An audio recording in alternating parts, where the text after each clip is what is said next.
How's it going? Welcome back to the channel. It's 12 o'clock. Just up at our yard at Dumfries. My day's kind of knackered. I was going to try and get a high track service this morning, and then that would get me up into the area for another job that would be a sort of just passing job, the customer said. But I can't get hold of my man on the high track to get him for a service. It might have been short notice anyway, so I've filled the van up with empty oil drums, and I mean filled it, to get them up here, to get them away properly. So yeah, we'll have a nosy around the Stockyard, shall we? And just spotted a new DX63. I've never seen the 63 yet, so we'll have a look at it. So this is the new Develon DX63. I believe there'll be a 62 as well. The biggest difference I would imagine is just a slightly shorter swing radius, although I'm not sure how they'll make that any shorter.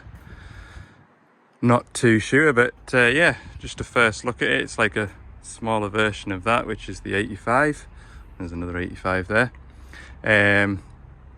Biggest difference between this and the previous Develon DX63 is that the engine is no longer next to the cab. It is now in behind the cab, which means that in here we've got radiator packs, I think, and the valve chest.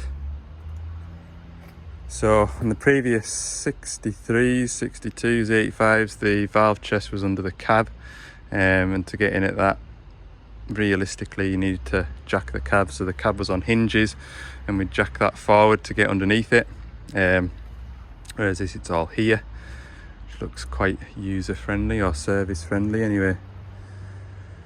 The battery and the HVAC, which is the heater for the cab, very good. Let's have a look at what it's like in the engine bay. Not too bad either. It looks as though it is, yeah, it's DPF only, so it hasn't got AdBlue, this machine. The air conditioning pump, engine oil filter's handy, and I can even get a drain tray in there when I take that off. That's nice. Fuel filter looks similar to the 55s, I would imagine. Yeah, a little 4-cylinder Develon engine. I think that'll be the biggest difference. I think I'm right in saying that the 50s and the 55s are a 3-cylinder, and these are obviously a 4-cylinder.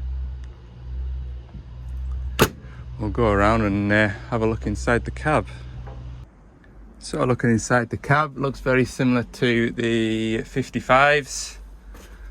This is the plastic cover that goes, see on the back of that 85 there. That there is what that is there. Yeah, it's a nice place to sit, plenty of visibility, you know, doesn't look too bad. Everything's quite familiar to the other models. That was sort of with the smaller mini diggers, there was a difference between sort of cab interiors and how things work between the 14 ton and above and the 8.5 ton and below, with them being sort of built by Bobcat. There wasn't a lot of similarities between the model ranges, whereas now everything is very familiar. Isolator's off.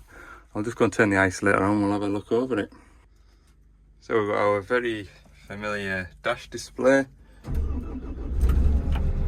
Start it up.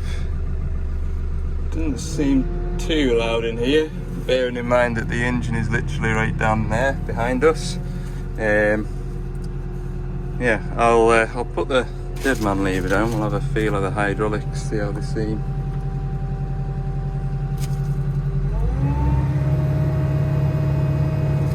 Yeah, quite responsive.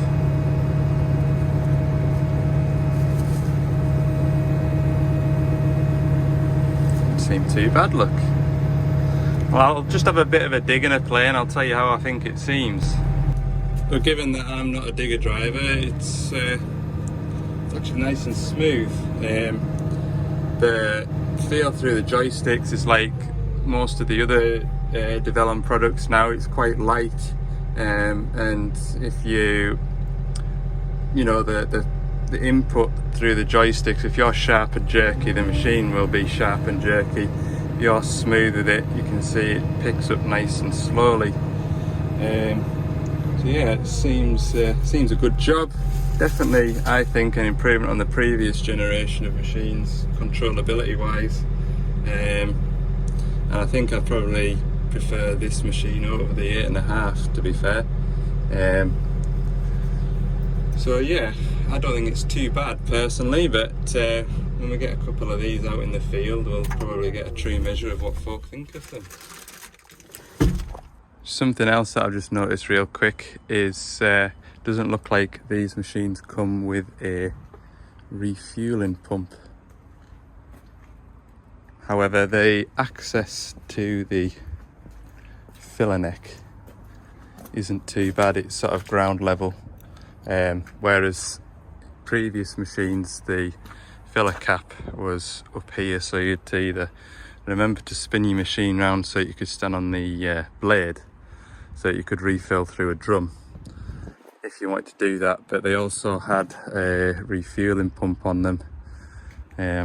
So at least that's been thought of, at least with the exclusion of the refueling pump, it can be refueled easily enough. There's enough of an angle on there to tip a drum into there, I would say. But yeah, doesn't look like a bad machine, does it? It's on steel tracks. I'm pretty sure as well you could put rubber tracks straight onto that, I think I'm right in saying, whereas previous generation you had to, now then I can't remember whether it was just the top roller you had to change on the previous ones to allow for a rubber track or to allow for a steel track, which way you were swapping it. Oh, tidy little digger, quite like that. Just having a nosy about, see what else there is that I don't normally get to see, but the yard's looking quite empty, which is actually probably a good thing. That means that all the 23 plated machines are just about gone. Have a look. That's a 23 plated 225. This one's got like a VBO hydraulics as opposed to 210. Got a couple of 350s here, look. Monster machines. We've got the demonstrator 420 CVT shovel. Looks cool, doesn't it? Got a new 380 here.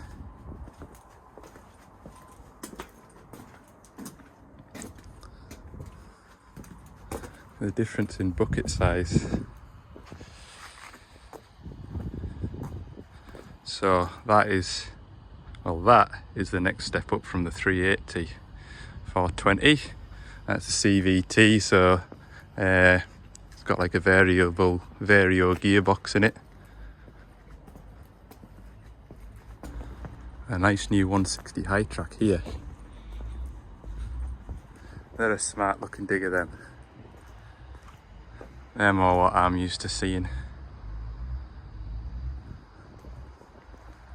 170 duck with an arty boom. Some bit of kit that, innit? And we have a few 140s in as well. These look like they're ready to go though, to be fair, because they've got the high-vis grab rails. Hitch is fitted. So these will be going to somebody.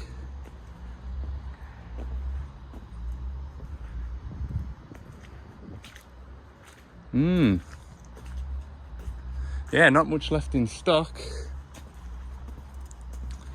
These are our second-hand machines, bar that one there, that's a 300 demonstrator. Got a 420 over there. That's a different 420 to the one that I was working on 2 or 3 months ago, I think. We won't have a look at it. Oh no, it's the same one.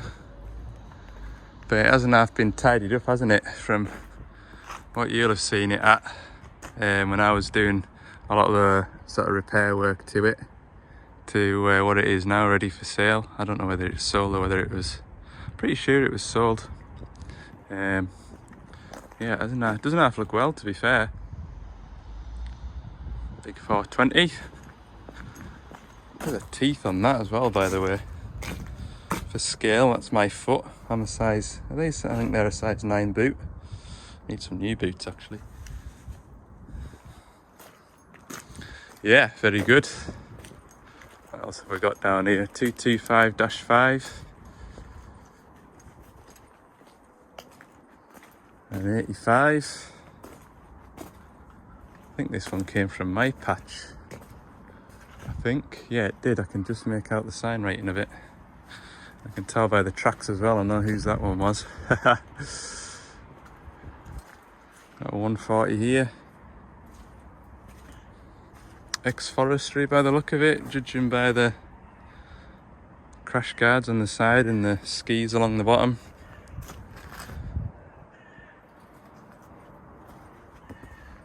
An old Solar here, look.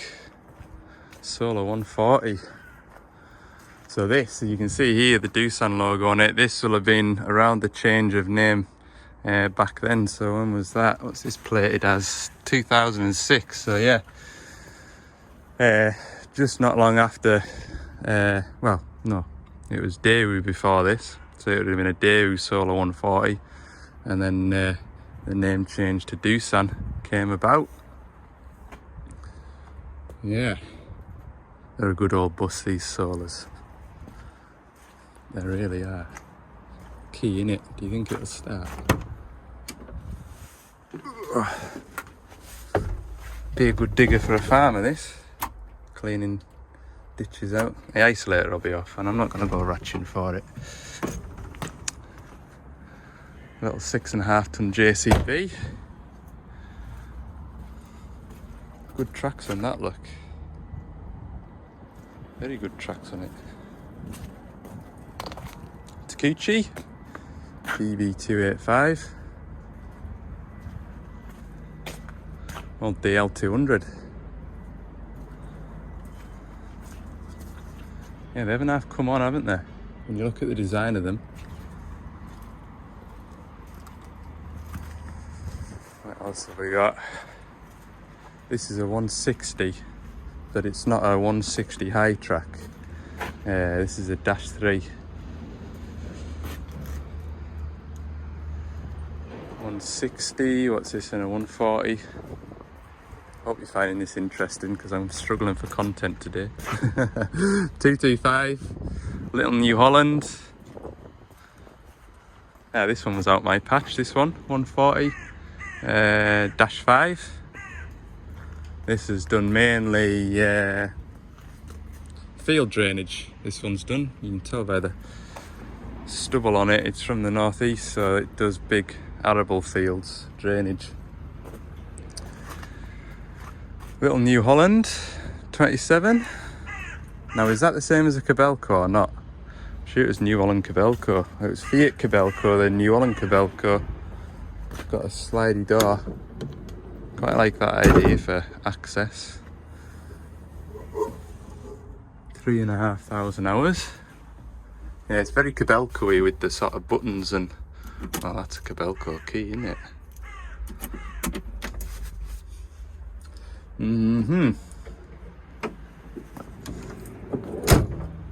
Does it say New Holland Cabelco on there? Let's have a look. It does just say New Holland, built in Italy, 2006. It's not in bad shape, is it? For what's that now? 2006, 16. Yeah, God, nearly 18-year-old. Am I doing my maths right? 13-year-old. Wait a minute. 2016. That's 10 years. 26 would be 20 years old, -2, yeah, 18-year-old. Good night. I remember PDIing them once upon a time. It's not in bad shape at all, is it? Like, we've got a Solar here, Solar 55, so this is the last time Doosan, is it a It's a Doosan, this one. This will be the last time until this year that Doosan produced a 5.5 ton digger, Solar 55. Couple of war wounds. Sort of age is this? 2007. So yeah, that little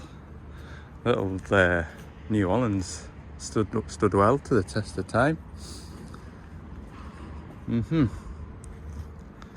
Couple of little micros as well. Look, DX10 E10. Looks like that one's had a new travel motor. Look at that.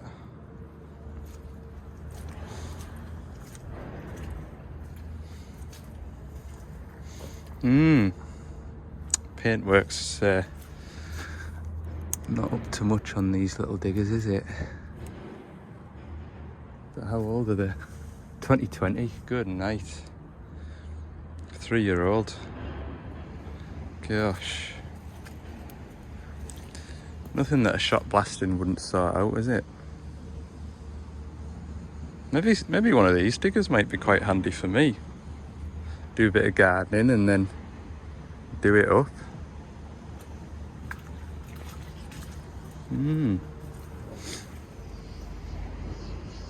Might have to see how much these are. Which is the better one of the two, do you think? Put it down in the comments, left or right. Depend on the hours as well, I suppose, but paintwork wise, this one looks better. Seat's been well taped up. How many hours? 1500 on this one. And so this one's done 200 hours less, but I would say it was in worse shape. Although the tracks are better, maybe the tracks are better on this one.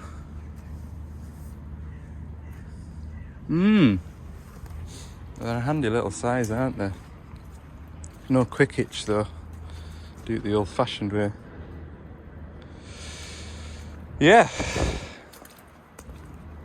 Oh, there's a case. Oh, do you know, I've never sat in a case before, don't think.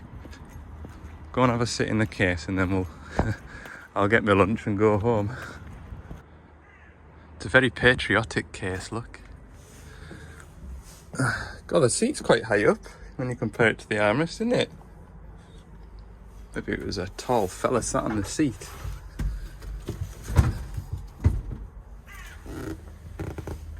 Decent bit of storage. I don't know if you'll get a 2-litre bottle of water in there, mind.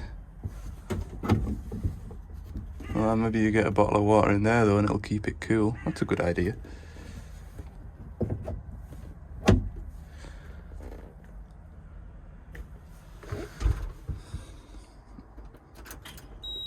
Oh, it comes on, look. Cool. What does it sound like? Hey, it fires up now, but that sounds like a 4-cylinder to me. How do you work this? Oh! That mean we're operational. What does that do then? Anyone know what that does? Oh, is that to move the joystick backwards and forwards? Hang on. Well, that's quite good. You can move it down or up. Same on this side. Maybe not. Oh, you have to unlock it first. Oh yeah, that's quite good. Neat little feature. There's a lot of engineering gone into that, isn't there?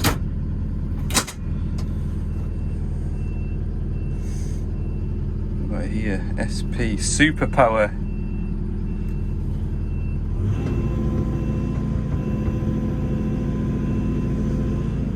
That's not too bad. Levers are quite heavy. The levers feel like a Cabelco lever. Quite a strong spring in the joystick. Some people like it for trimming up and things.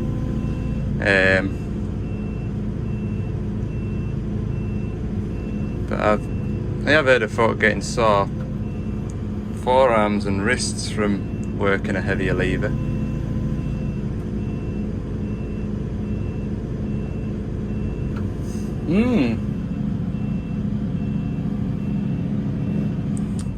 Cool, right. Switch you off. There's a beeping noise coming from somewhere. I don't know whether it's this machine or something moving about in the yard. It's definitely this machine because it's just... There we go. It was beeping at me. Cool, CX130 look. Whoa. Let's have a look in here.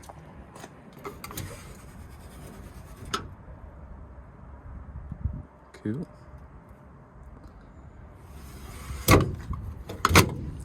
Oh, it's a proper Scottish weather day look.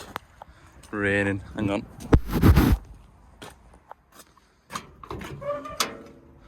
Oh, this is very Cabelco-y. Looking at the pumps and the filters. Oh yeah, look, you've got all sorts going. I would not even know where to start in here. Pilot pump, rear pump, front pump. Similar sort of an idea, but yeah. That's about all I could tell you. Do you know, it's quite nice looking over a different colour machine. Oh, that's good, isn't it? Look. Yeah, very good. What sort of engine's in these? There'd be a Hino,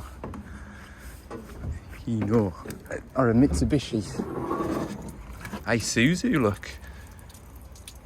Oh, I've heard lots of stories about Isuzus and Hitachis having timing chains snap and stuff like that.